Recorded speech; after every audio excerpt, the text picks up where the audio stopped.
മറിയുടെ മക്കളിൽ ഏറ്റവും മൂത്ത മകനായിരുന്നു ആത്മീയനായ കർത്താവായ യേശു. ഇശ്മായേൽ ഇസഹാക്കിനെ എതിർക്കും, യേശാവ് യാക്കോബിനെ എതിർക്കും, കയ്യൻ ഹാബേലിനെ എതിർക്കും.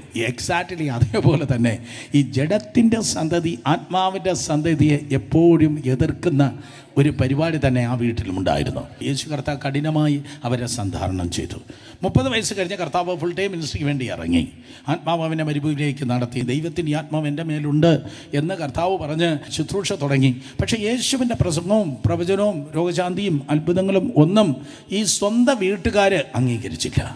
ആ അനുഭവം എത്ര പേർക്ക് ഉണ്ടായിട്ടുണ്ട്? സ്വന്തം വീട്ടുകാരെ അംഗീകരിക്കാത്ത അനുഭവം. നിങ്ങൾ രക്ഷിക്കപ്പെട്ട സ്നാനപ്പെട്ട ദൈവകൃപയിലേക്ക് വന്ന ആ അവസരങ്ങളിൽ ആരംഭ സമയത്ത് നിങ്ങളുടെ ബന്ധുക്കൾ, നിങ്ങളുടെ സ്വന്തക്കാർ എന്നെ അംഗീകരിച്ചില്ല എന്ന ഒരു തിക്തമായ അനുഭവം ഞാൻ അനുഭവിച്ചിട്ടുണ്ട്. നിങ്ങൾ പലരും അനുഭവിച്ചിട്ടുണ്ട്.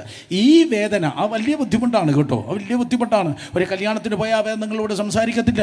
ഒരു വീട് ഹൗസ് വാമിങ്ങിന് വേണ്ടി പോയാൽ അവർ നിങ്ങൾക്ക് മുഖം തരത്തില്ല. നിങ്ങൾ സ്തോത്രം, നിങ്ങൾ വെള്ളമടിച്ച് ഓടേ കിടന്നവർക്ക് കുഴപ്പമില്ല. നിങ്ങൾ ലോകത്തിൻ്റെ വേറെ ഏത് വഴിക്ക് കിടന്നാലും അവർക്ക് കുഴപ്പമില്ല. പക്ഷേ നിങ്ങൾ പ്രാർത്ഥനയ്ക്ക് പോയി, നിങ്ങൾ സ്നാനപ്പെട്ടു, നിങ്ങളെ വേർപെട്ട് ആരാധിച്ചു. സ്തോത്രം. അതുകൊണ്ട് ഞാൻ പറയും, എപ്പോൾ മനുഷ്യൻ വേണ്ടെന്ന് പറയുമോ, മനുഷ്യൻ തിരസ്കരിക്കുമോ, ദൈവം അംഗീകരിക്കും.